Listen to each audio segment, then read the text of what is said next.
You have probably heard the names of prominent figures in the history of the United States: Washington, Adams, Grant, Sherman, and others. However, there is another side to North American history, less well known, but also teeming with heroes. Mexican and French America, black and yellow, have their own pantheon. Today we will talk about Native Americans and the leaders of their peoples. Tecumseh. He was the war leader of the Shawnee people. He was born in the Ohio River Valley in 1769. From the age of 20, together with his older brother, he began to raid border settlements in the states of Tennessee and Kentucky. Having suffered a number of sensitive defeats, he decided to act independently. He went to Indiana, gathered a group of Indian youth, and quickly became a respected field leader.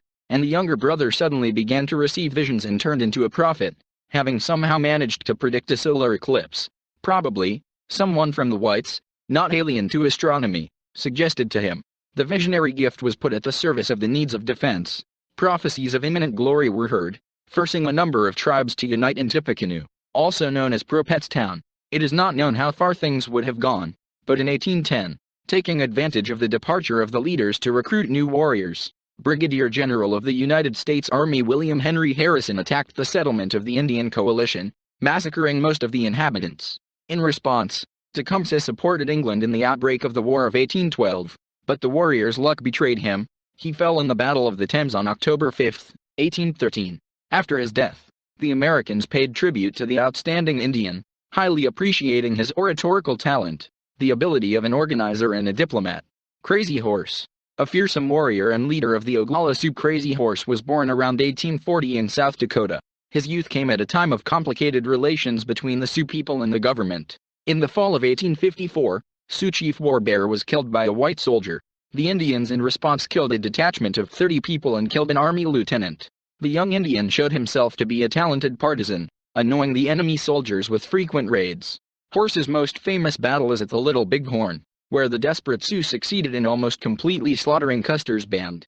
Unable to win on the battlefield, the government resorted to scorched earth tactics and forced the enemy to surrender. In captivity, the Indian was killed with a bayonet in the back. According to the official version, he tried to escape from captivity.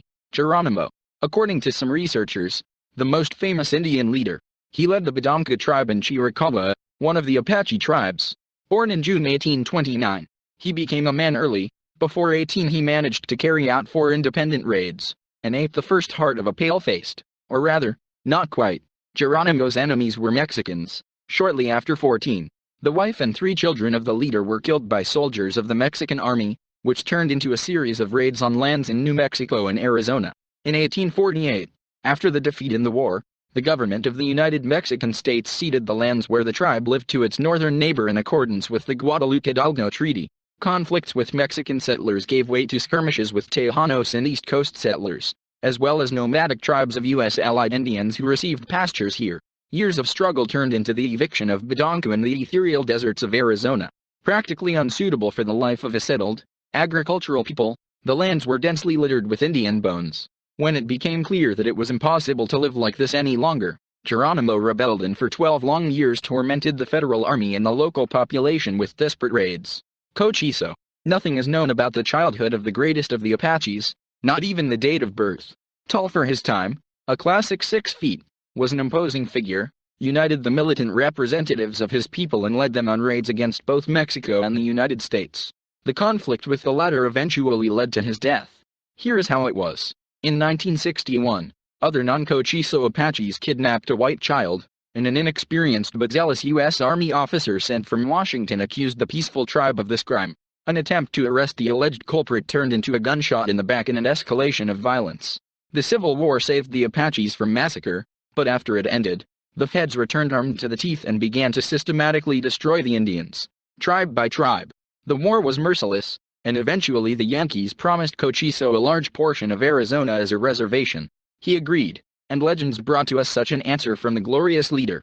The white man and the Indian should drink the same water, eat bread, and live in harmony and peace. Chief Seattle. Born in 1790, Seattle, due to his origin, led 2 tribes at once. His father was the leader of one, and his maternal grandfather was the other. Lived in what is now Washington State, tribal lands along Paget Sound. Initially, he met the settlers very kindly and gave them land in Elliott Bay, but constant disagreements with other tribes provoked an attack on the colony and a massacre. Faced with reality, The leader realized that the influx of colonists would lead to the loss of his tribe's land holdings. He realized that he alone could not resist such a force, and tried to resolve differences in a peaceful way. The name Seattle is known to contemporaries in the context of the Green Movement. There is an apocryphal text attributed to the famous Native American. A falsification with obscure purposes was written by one Dr. Henry Adam Smith in 1888. Mangas Coloradas.